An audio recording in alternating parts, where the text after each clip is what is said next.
Hello बच्चों, good morning.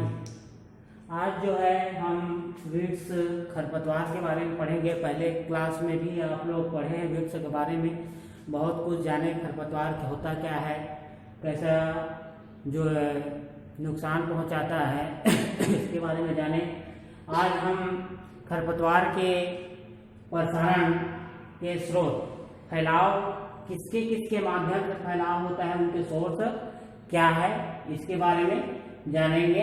तो प्रसारण के जो स्रोत है, जैसे वायु, मनुष्यों, पशु पक्षियों, मशीनों आदि से जो है फैलता है।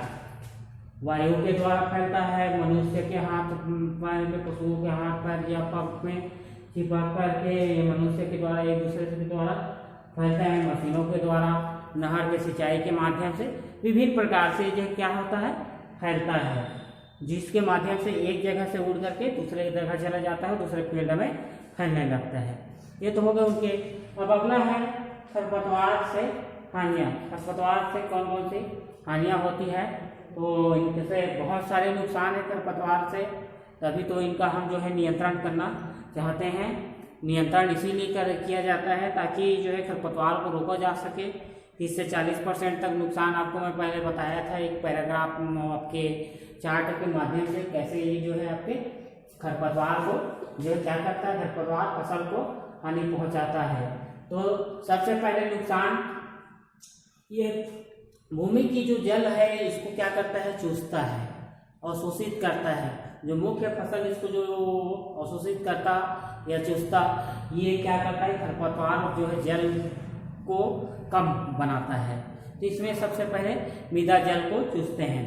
दूसरा है पोषक तत्वों को भी ये क्या करता है, चूसते हैं या हानि पहुंचाता है, या अपने जो है खुद ग्रहण कर लेता है, जो मुख्य फसल के लिए दिया जाता है। तो मुख्य फसल को न मिले तो क्या रहेगा, भूखे रह जाएगा, कमजोर हो जाएगा। तो जो ये खरपतवार उसको जो है ग्रहण कर लेता है। उसी प्रकार से उपज कम करता है, फसलों की उपज को कम करता है, क्योंकि ये अपना वृद्धि ज़्यादा करता है तो वो आपके फसल को नुकसान पहुंचाता है। उसी प्रकार से आपके रोग और कीटों को जो है आश्रय देता है या फैलाव करता है। उसी प्रकार से भूमि की उत्पादकता को कम करता है। उसी प्रकार से किसानों की आय को कम बनाता है या कमी लाता है। उसी प्रकार से आपके आगे मशीन है या पशु पक्षी पशु है या बहुत सारे के उनके जो है उम्र को क्या कर देता है, घटा देता है। उसी प्रकार आगे जो हानियाँ हैं, सिंचाई जो नालियाँ रहती हैं या नहर की नालियाँ रहती हैं, इनको प्रभाव डालता है, जिससे उसमें पानी आने में ले जाने में दिक्कत हो जाए, जिससे पानी की लॉस होता है। उसी प्रकार से भूमि में मूल्य की कमी आता है। जहाँ खरपतवार हो जाता है बंजर समझा जाता है, जहाँ की मूल्य क्या हो जाता है, भूमि की मूल्य घट जाता है। उसी प्रकार से पशु उत्पादित पदार्थों पर कुप्रभाव। पशु उत्पादन जो आपके फसल जो रहता है उनमें अगर घास उत्पन्न हो जाए तो उनका जो है क्या हो जाता है, कुप्रभाव। बहुत सारे ऐसे खरपतवार हैं जिसको पशु पक्षी खा ले तो उनकी मृत्यु तक हो जाता है। जैसे धतूरा है, धतूरा को कहीं खा ले तो पशु की मृत्यु हो जाता है। उसी प्रकार से बिच्छू घास को खा ले तो नुकसान आपके चिपक जाता है जो है भेड़ बकरियों में, उसके बाल जो है नुकसान पहुँचाता है। तो ऐसे बहुत सारे खरपतवार हैं। उसी प्रकार से खरपतवार मनुष्यों के लिए भी हानिकारक है, कई प्रकार के रोग वगैरह, फुंसी वगैरह हो जाता है। तो बहुत सारे ऐसे जो है नुकसान है जो खरपतवार से जो है हानि देखा जाता है, और बहुत सारी चीजें। अगला है जो है खरपतवार की रोकथाम या नियंत्रण। खरपतवार की रोकथाम या नियंत्रण जो 2 मेथड जो दिया गया है, जिसको अपनाते हैं लोग।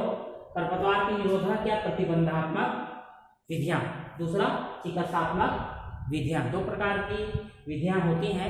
इन दोनों प्रकार से ही जो है नियंत्रित किया जाता है। तो निरोधक या प्रतिबंधात्मक रोग जो है क्या, खरपतवारों को नए क्षेत्र में वितरित या विस्तार को रोकना ही क्या कहलाता है, प्रतिबंधात्मक या निरोधक विधियां कहलाते हैं। केवल हमको जो है जो जगह में है वहीं तक कंट्रोल करना है, किसी दूसरे क्षेत्र में नहीं फैलने देना है, उनके फैलाव नहीं होने देना है, वही आपके ये विधियां होते हैं।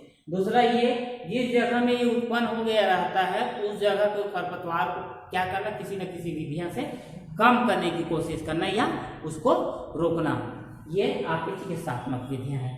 अब ये दोनों विधियों की अपेक्षा और 4 विधियां जो मुख्य है, जिसको हम एग्जाम में जो है देखते हैं या मुख्य विधि के रूप में यही आता है। मुख्य विधियां जो है आपके चारों हैं। पहला है खरपतवार रोकथाम की विधियां, यांत्रिक विधियां जिसको मैकेनिकल विधियां कहते हैं, कृषिगत विधियां, कल्चरल एवं एग्रोनॉमिकल मेथड।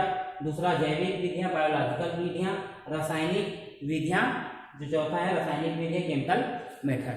ये 4 प्रकार जो मुख्य विधियां होती हैं, अब इनके बारे में ही हम जानेंगे। पहला यांत्रिक विधियां।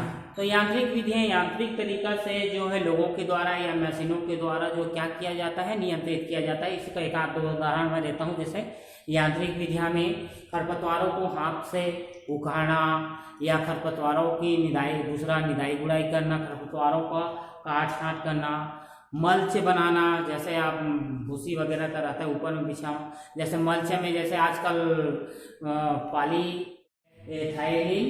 पॉलीइथाइलिन जो है आता है झिल्ली कवर, उसको लगाया जाता है जिससे खरपतवार नहीं उगता, जो आजकल आपके हॉर्टिकल्चर में अधिकांश जो है सब्जी उत्पादन में किया जाता है। तो ये आजकल अधिकांश प्रयोग किया जाता है मल्च के रूप में, उसी प्रकार से हो जाता है। तो इस तरीके से जो मैकेनिकल विधियां है। दूसरा है कृषिगत विधियां, कल्चरल विधियां, जैसे आप में जो है इसमें कृषिगत जो अधिकांश विधियां हैं जैसे निदाई गुड़ाई, उसी प्रकार से आपके फसल चक्र अपना करके एक फसल को दूसरे फसल को अदर पदर जिसे खाली न रहने से आपके क्या रहता है, उसमें खरपतवार नहीं उगता है। उसी प्रकार से अच्छे बीजों का प्रयोग करना, अच्छी वैरायटियों के बीजों का प्रयोग करना जिसमें खरपतवार कम से कम होता हो। उसी प्रकार से अच्छे फसल जो लेके करके जिसमें कम आपके खरपतवार उत्पादित होता हो, ऐसे आपकी निदाई गुड़ाई आपके बहुत सारी कर्षण क्रिया किया जाता है, एग्रीकल्चर करते हैं, गहरी जुताई करना पड़ता है। तो ये कृषिगत विधियां होती है, बहुत सारी हैं। उसी प्रकार से जैविक विधियां, ऐसे विभिन्न प्रकार के सूक्ष्म जीवों या खरपतवारों सूक्ष्म जीवों रासायनिक पदार्थों से निकाला हुआ जो है आपके तत्व, जिसको हम हानिकारक खरपतवारों को या जीवों को मारने के लिए उपयोग किया जाता है, वो जैविक बायोलॉजिकल मेथड कहलाता है। तो बहुत सारे ऐसे सूक्ष्म जीव है या वनस्पतियां हैं जिसका उपयोग करके हम जो है क्या है खरपतवार को नष्ट करते हैं या दूसरे जीव को नष्ट करते हैं, ये बायोलॉजिकल मेथड। चौथा है आपके रासायनिक विधियां, विभिन्न रासायनिक यौगिकों का प्रयोग करके किसी चीज को क्या करना या खरपतवार को नियंत्रित करना ही रसायन मेथड कहलाता है। जैसे 2,4-D है, ठीक है, आपके बहुत सारे और दवाई हैं 2,4-D, आपके मेंथाप वगैरह आता है जिसमें आपके खरपतवारों को क्या किया जाता है, नियंत्रित किया जाता है। इस प्रकार से ये आपकी मेथड है। अब हम रसायन के बारे में बाद में बताएंगे अगले क्लास में। Thank you.